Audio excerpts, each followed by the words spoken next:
नमस्कार दोस्तों, केमिस्ट्री शाला चैनल में आपका स्वागत है। आज का मेरा यह video classification of elements and periodicity in properties, it is for class 11 and sub topic is modern periodic law and the present form of periodic table. So इससे पहले हम लोगों ने देखा है बच्चों कि periodic law given by Mendeleev. Now this is modern periodic law. It is given by Moseley, and according to Moseley, the physical and chemical properties of elements are periodic function of their atomic number. So friends, that is the difference between Mendeleev periodic law and modern periodic law. Only thing is that here atomic mass is written in Mendeleev periodic law and in Moseley it is atomic number। इसका मतलब ये है बच्चों कि अगर element को according to atomic number arrange करें, increasing order of atomic number, तो there is similarity is seen periodically. अगर मान लो कुछ एलिमेंट को अरेंज किया, फिर जो रिपीटेशन होता है तो उसमें देखते हैं कि फिजिकल एंड केमिकल प्रॉपर्टीज का periodically repetition is there, similarity is there and it is more appropriate in comparison to atomic mass. तो ऐसा क्यों, मोस्ले ऐसा क्यों सोचा? तो बच्चों एक चीज़ समझना है कि ये मेंडलीफ के समय तो मान लो एटॉमिक नंबर नहीं था। अब मोस्ले साहब ने क्या किया कि वो एक जो है X-ray spectra of atom, X-ray spectra, जैसे स्पेक्ट्रा एटॉमिक स्पेक्ट्रा जैसे आपको ड्रा किया गया था, तो ही observed the X-ray spectra of elements, right? तो इसमें क्या ऑब्जर्व किया कि he plot a curve of frequency, under root frequency and atomic number, right? The curve comes straight line, ये बिल्कुल स्ट्रेट लाइन आता है। अगर मान लो एटॉमिक मास में करेंगे तो ये स्ट्रेट लाइन नहीं आएगा, राइट? तो इसका मतलब है कि atomic number is more periodic function of their physical and chemical properties. That's why he arrange the element according to increasing order of atomic number. अब देखो बच्चों, अगर एटॉमिक नंबर से इन्होंने अरेंज किया तो जो एनोमलीज था, जो डिफेक्ट था मेंडलीफ पीरियोडिक टेबल में, that is removed. As for example एक मैं बताता हूँ कि this is your modern periodic table, modern periodic table. तो इसमें बच्चों सबसे पहले ये देखो कि ये जो भी अरेंज किया गया है अकॉर्डिंग टू एटॉमिक नंबर, मैंने एटॉमिक नंबर नहीं लिखा है। This is hydrogen is 1, this is 2 atomic number, 3 4 5 6 7 8 9 10 11 12 13 14 15 16 17 18 19 20 21 22 23 like this according to increasing order of atomic number. मैंने एटॉमिक नंबर नहीं लिखा क्योंकि उतना स्पेस है नहीं और इसमें नहीं आ पाएगा, ठीक है बच्चों? अब इसमें देखो एनोमली क्या था कि कोबाल्ट और निकेल में मैंने दिखाया था कि निकेल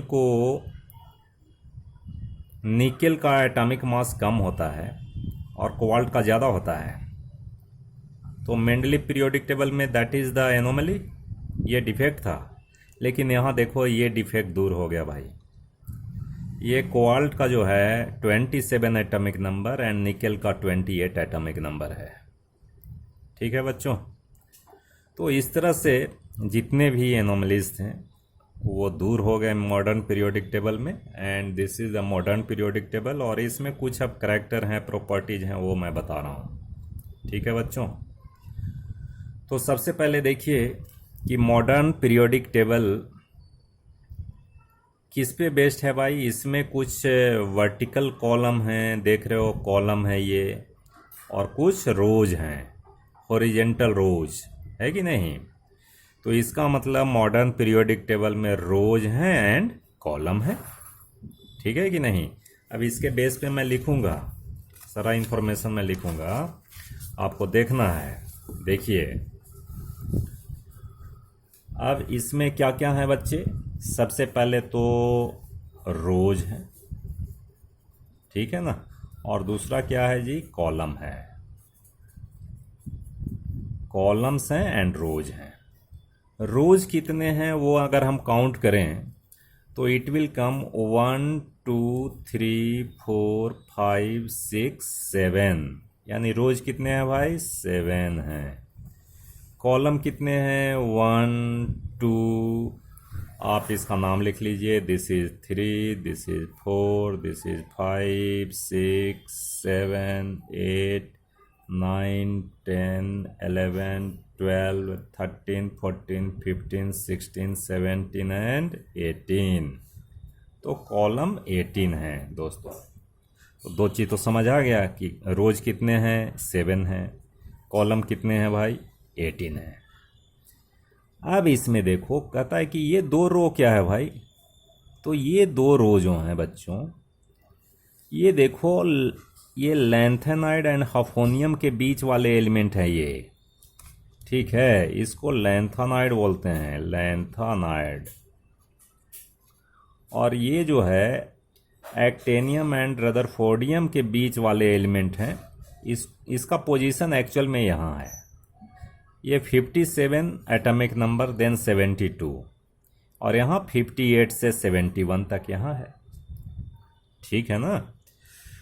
तो इस तरह से है, इसका मतलब ये आपका 6 पीरियड का एलिमेंट है। और ये जो हैं एक्टेनाइड्स, इसका नाम है एक्टेनॉइड्स, ये हमारा 7th पीरियड का एलिमेंट्स है, ठीक है बच्चों।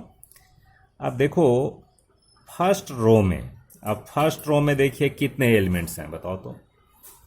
फर्स्ट रो में ओनली 2, हाइड्रोजन एंड हीलियम, तो केवल 2 हैं, तो 2 हो गया। सेकंड में देखो कितने हैं, 1 2 3 4 5 6 7 8।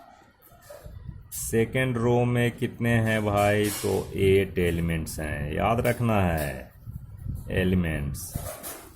थर्ड रो में कितने हैं, 8 एलिमेंट्स हैं, है ना।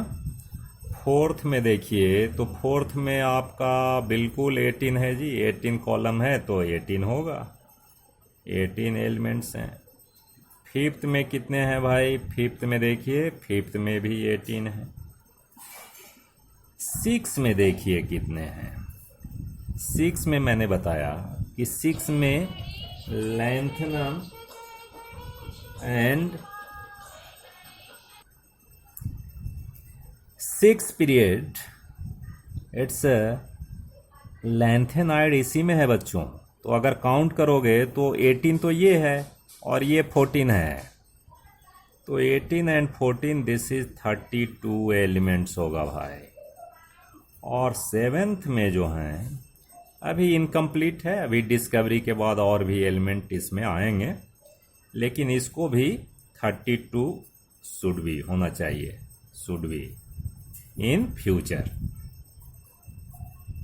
ठीक है बच्चों, ये बात समझ आ गई।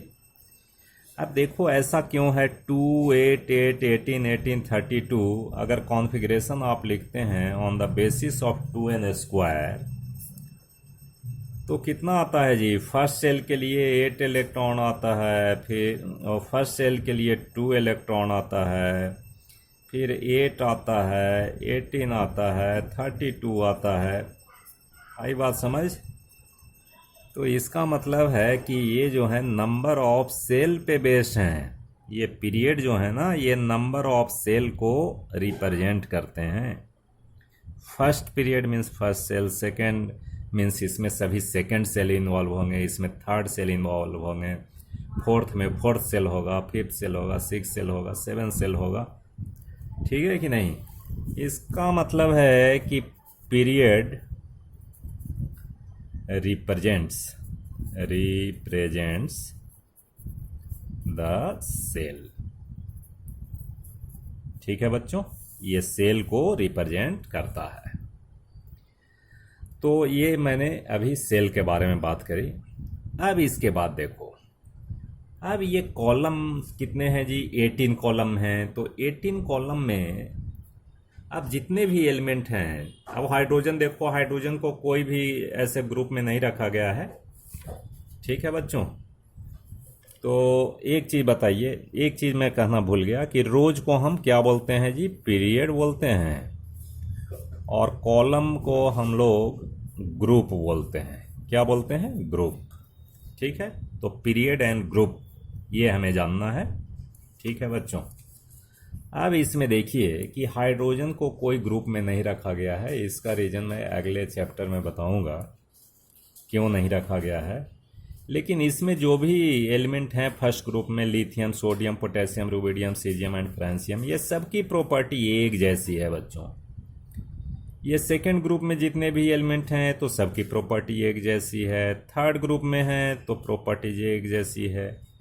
इस तरह से आपको समझना है कि प्रॉपर्टीज इनकी बिल्कुल मिलती जुलती है, एक जैसी होती है ग्रुप वाइज।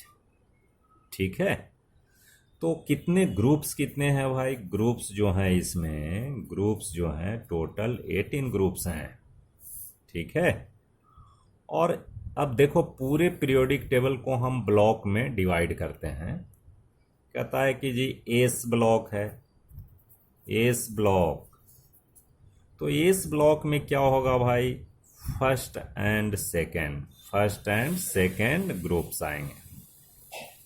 ठीक है, पी ब्लॉक में क्या होगा भाई? पी ब्लॉक जो है इसमें 13, 14, 15, 16, 17 एंड 18, यानी 6 हैं इसमें। इतने ग्रुप्स हैं। क्यों है 6 ये मैं बता रहा हूँ।